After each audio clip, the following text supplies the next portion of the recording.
think we're working, right? Does it say it's recording? It's flashing. I don't know. Hang on. Yes, we're recording. Yes, it's coming. Okay. I don't have my glasses on. You forgot where your glasses. That's alright, you can cut through that part. Alright, that's almost done. Alright, so here we are. We're going to cook a, it's actually I wanted it for breakfast, but Weese wouldn't let me make it for breakfast this morning. I saw it on GMA, and I was like, I can make that. So I'm going to make it. It's a pasta carbonara with bacon and peas, which I just remembered I got to get the peas out of the freezer. So some things you'll need is, oh wait, before we even start that, I just want to point out, I've got my New York Drinking Club shirt on, Webster chapter. If Weese comes into the camera later on, you'll see that she's got her matching one on as well. So here, cheers. Cheers. Cheers. So, outside of a drink, what you'll need is a vat of boiling water, which it's almost there. By the time I get done with this, it should be boiling. You're going to want some oregano, some parsley, olive oil, some, what do you call this? Parmesan. Parmesan cheese. We use the fresh grated cheese, but you can use the regular, we call it shake cheese in the canister. You're going to want, for the size and helpings that we're making, 3 eggs, a whole onion, red, white, doesn't matter, your preference, some garlic. You can use fresh garlic if you want. I prefer to use the minced garlic because it's just easier because we use a ton of it. I almost swore. And spaghetti. And pasta with this, you can use any kind of pasta you want. We're using spaghetti. You can use elbows, you can use rigs, you can use fettuccine, linguine, But when you just fettuccine. carbonara, it's better when you use a... Yeah, carbonara is better with a twirly one. And courtesy of the Harder Family Farm in Boca, New York, I have a pound of pig. Thank your farmers. Bacon, bacon, bacon. So, some tools you'll need. You're going to need, obviously, a pot for the boiling water. You're going to need a pot to mix, to start cooking all the meat and the onion and all that stuff in. I got a spatula, pasta scooper thingy, and a water scooper thingy, and your bowl, and a couple cutting boards, a whisk, and you don't have to use this, but I'm gonna. This is a little Scooper thingy. scooper thingy. Got a lot of scooper thingies. So, okay, first thing I'm going to do, now, one thing I learned a long time ago, and I actually found out that I was actually using the knife the right way, but there's actually a technical way to use a butcher knife, and it's, you hold it like so, I don't know if you can see this or not, you hold it like this. A lot of people will hold it with your finger like this, or they'll hold it like this, but the proper way to hold the knife is to pinch it here, and you get the most pressure, or allowable pressure down on whatever you're cutting. And of course you always want to make sure that you're cutting away from your hands, so you want to put the knife up against your knuckles like so when you're cutting, and make sure you don't cut your fingers off, unless you're looking for a good manicure.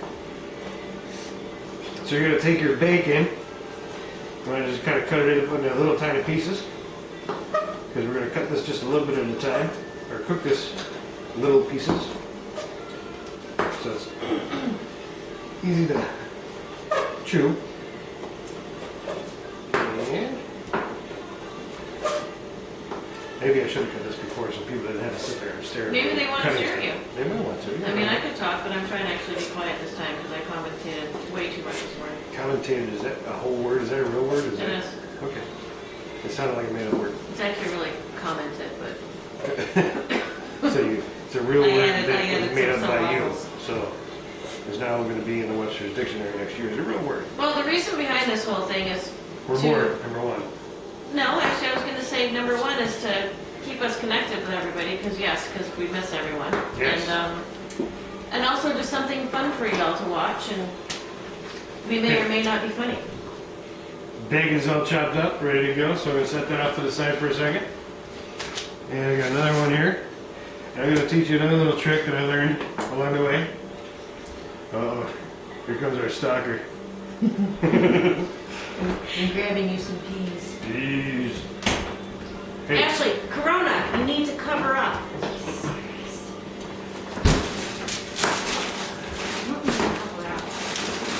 Yeah, you do. You got our daughter ducking out of the pictures. So, onions. You'll see there's two sides to every onion. There's what I call the top and the bottom. The bottom is all kind of permanent and fixed in there. And the top is where you get the little dingy piece up here. Where'd you put the bees? In the door, right there. It's funny. So, you just cut off that top with a little tail on it and peel off all this extra outer papery stuff. And then, if you're going to be dicing your tomato, which is what we're going to be doing today, there's a way to do it so you don't get your eyes all watery from all the onion stuff that people complain about all the time. So let me just get rid of this for a second. Now I'll come back and show you. Alright, so first thing you want to do is take your onion after you've cut the top off and peeled it, and you want to cut it down the middle. And what you'll see is right down in here, I don't know what it's called, I don't remember because I'm not that smart, but this is where all of those juices come out of that make you cry. So what happens is when people normally dice their onions, they're cutting into that and making all that stuff go out all over the place. So It's the best onion way to- vagina. Yep. Let's keep it G rated. It's funny. So, I'm just going to this up here. Take that piece out. So what you want to do is, once you cut it in half like that, you lay it flat, like so. We'll move that on so maybe you can see better. You lay it flat like that, and you cut long ways like so.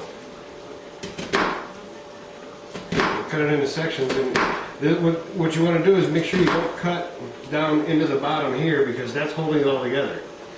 So this way you're able to hold it all together, and it's still a whole half of an onion, if that makes any sense. Then once you cut it that way, now you come back and you cut it this way, and you shall see that that is what makes all the dicings, like so.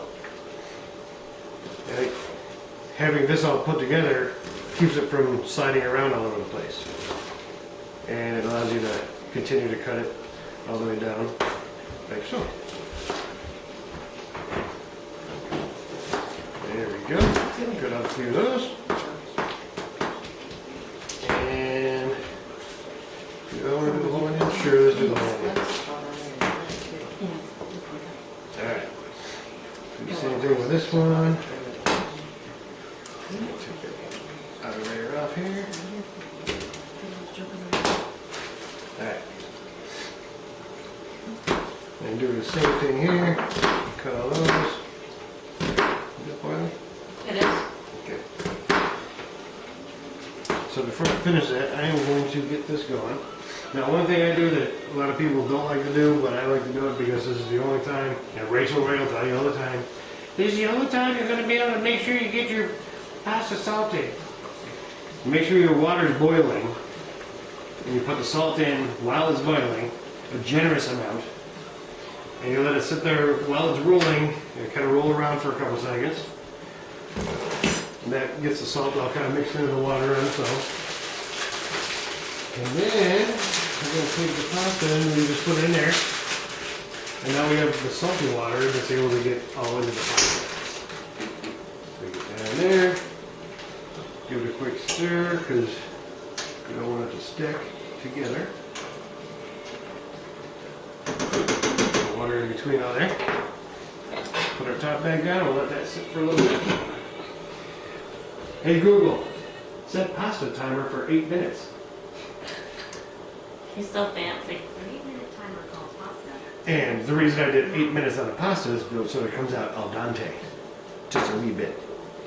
If you like it a little more cooked, then you go for 10 minutes. But this is going to be one of those dishes, you want it a little bit al dente because it's going to continue to cook a little bit. You're gonna end up knocking the camera. It's going to continue to cook a little bit in the pan while we're mixing it together with all the ingredients. So you don't want to have it overdone, otherwise come out a little mushy. Alright, so now we're going to start with like a medium heat on this one here. So medium heat, get this pan going. We're going to put some olive oil in here. About, that much. We'll call that what? About a tablespoon? We'll go with that. Doesn't need to be much. And then we're going to put the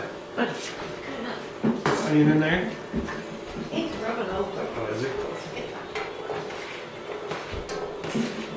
Okay, we're going to get the onion in there. It's fine.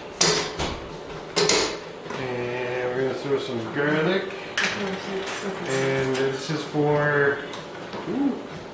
Guess we better do something with that, huh? Yeah, you might want to try that down. There we go. So garlic, this is all to taste. We like a lot of garlic, so I'm going to put a lot of garlic in it. That's probably about 3 cloves worth or so. Do that. Okay. Now we're going to let this kind of cook down a little bit. Onions you want to have a little bit, so they're almost transparent just a little bit, so you want to cook it at least to that amount. Before, that's it. So let that cook down a little bit. And you want to cook the reason why I cook the garlic and the onions first is you want to kind of get that flavor out of the garlic and out of the onions and give an opportunity to cook down all the way. I think it'll be better. Right on the way. I think it works. And then that'll kind of bring the flavors right out of it here. Rob White said live stream or it never happened. Who? Rob White? Rob. Oh, Rob White. And I'm going to salt and pepper this a little bit while I'm going. It's too late to do that now because where's the... that's hot. So wait, how are you going to upload this to YouTube? If it's on that kind of thing, right? I'm gonna upload it into the computer. You can do the live on your phone and you can record me and I'll just talk to that camera while you can record me. Would you like to do that? No. Get it. Well, that's still gonna be up there. Alright. So we got that cooking now. Before we do that, we're gonna put the bacon in next. Slide all that in there. Whoa, look at that. That looks like some good old smoke pig right there.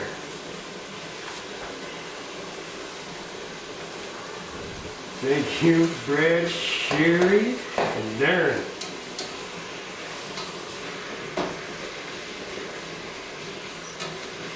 Alright, get all that kind of mixed up a little bit. Broke it apart, we're going to let that cook down quite a bit there. Alright.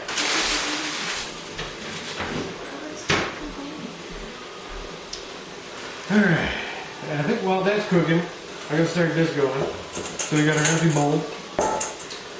And we'll do our 3 eggs in here. Oh, that stinks. Hey, that eggs. Just get extra on the bowl. Not yet. There we go. Avoided it. Alright. So you're going to put your 3 eggs in here. I think this is the first time my daughter's actually watched me cook. I think she's scared to walk by the camera. So we're going to do that. We're going to do a little bit of salt, a little bit of pepper. Yeah, a little more. Drop my disguise? No. And then this is where we're going to add some oregano. Nobody goes with me. A little generous amount. About that much. Say probably about a teaspoon. I know you're being And a little bit of parsley. About a teaspoon there, maybe. You know, whisk all that together.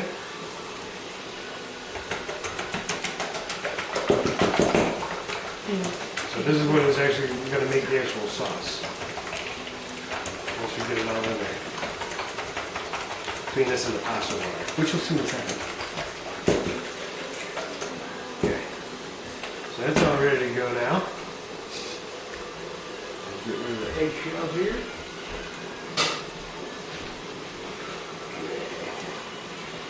The bacon's cooking. See, unfortunately, we don't have two things going. This isn't like live TV like they do on the Rachel Ray show or whatever, or where you have like another one going. You're actually gonna have to wait for me to finish cooking here. I'm not that fancy. You actually could plan it that way, you know. I could, but I ain't gonna.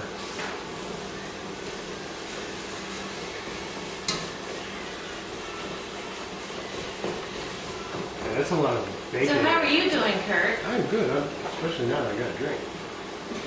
How is everything going? How are you doing this whole coronavirus thing while working and cooking? Well, How are you handling it all? there's the being worst naughty. commentary right there. Are you gonna say I'm that? being an audience member. Really boring audience member. It'd be better if it was something pertaining to what I'm cooking, but Well, I already know how to cook, so I don't even know what to ask you for that. well, somebody else might not. Ashley, do you have any questions? No, not really.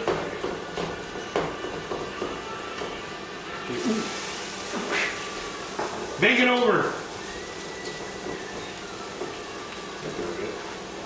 Oh yeah.